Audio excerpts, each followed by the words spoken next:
Republicans and Democrats in Nevada, North Dakota, and South Carolina select their party nominees today, but much of the nation's political focus will be on Maine, where the end of the Senate primary marks the beginning of one of the most consequential general election races in the country.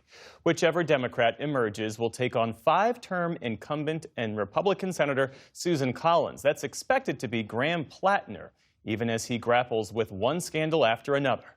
I'm still going to vote for Graham because if his wife, Amy, can get over it and still stay married to him, then I think as a voter, I should be able to get over it and still vote for him. She doesn't always vote the way I like, but I call her the lesser of two evils.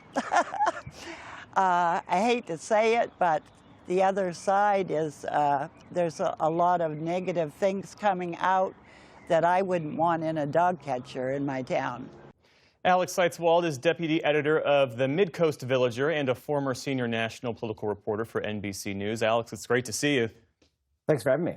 So as you well know, the Democratic Senate candidate, Graham Platner, he built this early lead leaning into this story of him as an oyster farmer, his personal story as a combat veteran. He ran this insurgent outsider campaign, but his candidacy has been dogged by controversy, from scrutiny over this tattoo that he has that was linked to Nazi imagery, to allegations from former girlfriends about his behavior. More recently, a former campaign staffer publicly argued he's unfit for office. How are Democratic voters in Maine weighing those concerns against what many see as a potential, underscore the word potential, opportunity to flip a Senate seat? Well, this latest round of controversies involving his relationships with ex-girlfriends and also sexting other women early in his marriage have definitely hit a little bit differently. These are, of course, not the first scandals that Platner has dealt with, but while supporters brush past the ones in the fall about his old Reddit posts and his tattoo, kind of viewed it as bona fides, that he's a real working person with a checkered past, this latest allegation has divided Democrats. There are some, largely women, who find it very disappointing, concerning, heartbroken, as one voter put it. And then there's also people, more diehard supporters, who view it as kind of part of an establishment attack on an outsider candidate. But what I have not heard is any Democrats or people who had previously been supporting Platner who now say they're going to switch over to Susan Collins. Instead, what I'm hearing a lot of is like what we heard from one voter who said she's sickened that she has to vote for Graham Platner, but she will in November, because Maine Democrats have been trying to oust Susan Collins for years. They've run more conventional candidates in the past and lost. She's a powerhouse who should not be underestimated.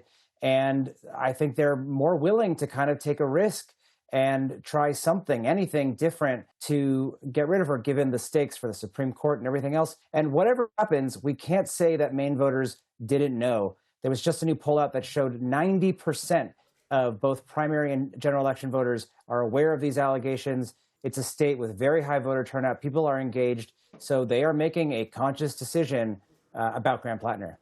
And there are Democrats who believe that Senator Collins is more vulnerable in this cycle than she's ever been previously. What, if anything, will tonight's results tell you about whether that assumption is actually true? Yeah, I mean, that's the big question, because Democrats feel a bit like Lucy with the football with Susan Collins.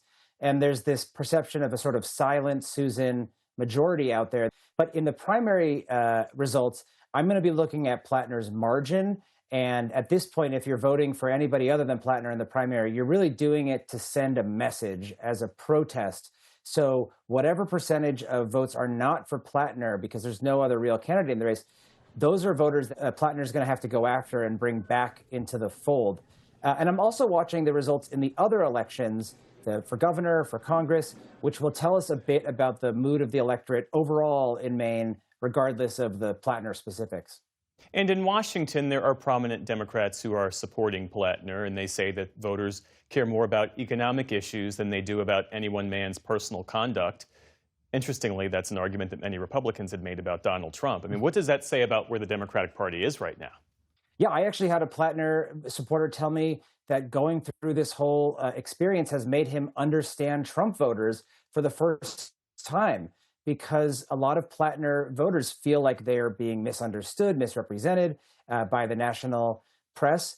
And I think we're also just looking at a more transactional electorate. They care about the policies, the vote.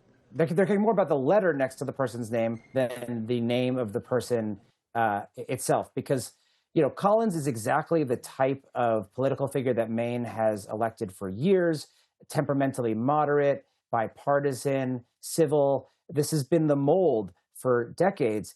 Platner obviously completely breaks that mold, a very different style of politician, but it's a very anti-incumbent mood out there. People are upset, and they might be willing to take a big chance on this unknown outsider. Final question, Alex. Maine has a distinctive political culture that doesn't fit nicely into national narratives. Once the results come in, what are the pundits likely to get wrong?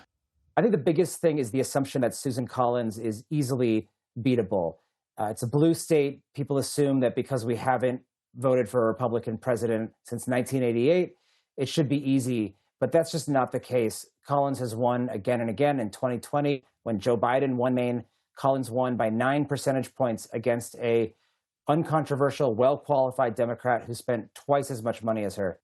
Alex Seitz-Wald, deputy editor of the Mid-Coast Villager. Good to see you, friend. Thanks for making time for us. We appreciate it. Thanks, Geoff.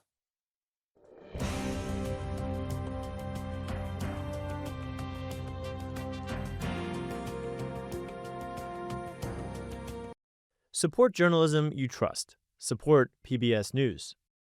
Donate now, or even better, start a monthly contribution today.